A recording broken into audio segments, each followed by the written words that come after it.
6 weeks of hard work and research has added much needed information and data to Niue's catalogue and understanding of whales. Despite a minor hitch in the beginning with the capsizing of the research vessel, the whale research team has received a lot of support to get to this stage.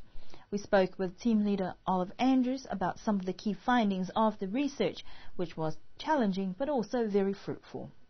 Challenging weather in the last couple of weeks of the survey, but we were able to do a few things that haven't been done here in Niue before. We were able to conduct a line transect survey where we were travelling about 12 nautical miles offshore of Niue Island in all directions.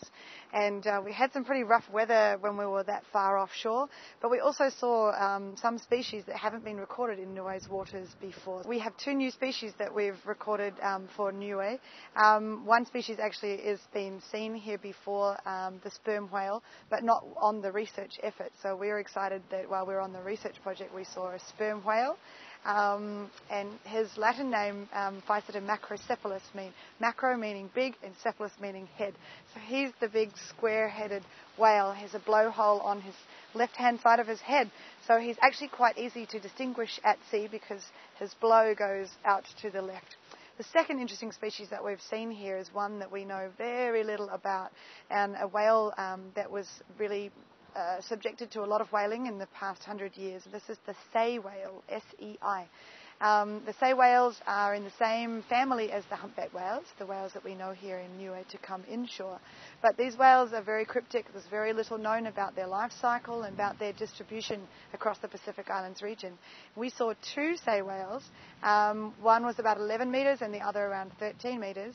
And they were about 10 miles to the northeast of the island, so quite far offshore and actually near one of the sea mounts that's about 12 miles to the east of Niue. So very exciting to see 2 sei whales as well. And again, rough conditions, so it was quite difficult to get the photographic data, but we did manage to get some. And so 2 new species. As well as that, we've seen a lot of humpback whales, not as many as we had hoped, and certainly this season has been a very few whales around, which has been a similar experience in Tonga and French Polynesia. So there are other islands in the Pacific where the whales' behaviour and the amount of the whales has been quite different this year.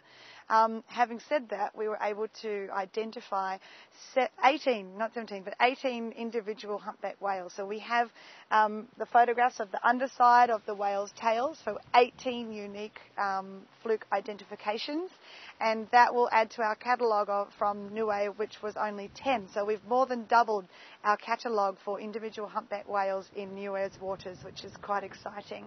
And what we'll do now is we'll go home and match all of those whales to the other whales seen in other islands in the region, and hopefully we'll be able to find some life history information about those whales that came to Niue in 2010. I am extremely privileged, I think, to have experienced the closeness, the support of the Niuean community, and it's an extraordinary place to work. There's a lot of heart here and in the work that people do, and a lot of heart in the support that they give to our project. And when people found out that we were volunteering to do the project, people wanted to feed us and give us stuff, things always arriving at Whale HQ to support our team that are doing this project. And I'm just very grateful that we've had that experience. So what I'll take with me is the hospitality of the Niuean people, and that of course makes us want to come back.